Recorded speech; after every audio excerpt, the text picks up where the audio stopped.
There are various ways to install and use the Windows operating system, OS, on a computer.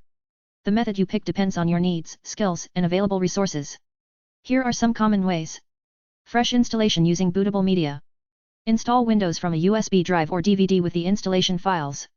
Insert the media, boot from it, and follow prompts to set up Windows.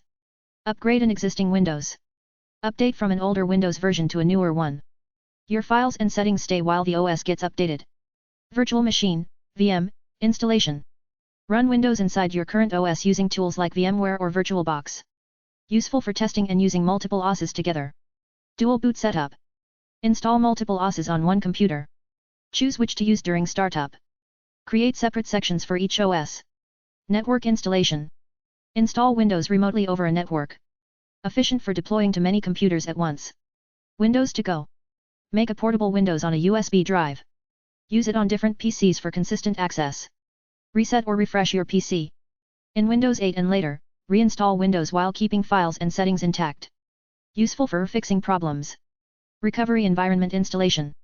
Fix issues or reinstall Windows from a special recovery environment. Automated deployment services.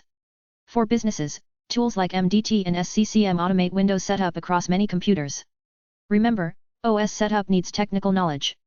Backup data before installing or upgrading. Use a genuine Windows copy with a valid product key. Follow official instructions from Microsoft or trusted sources.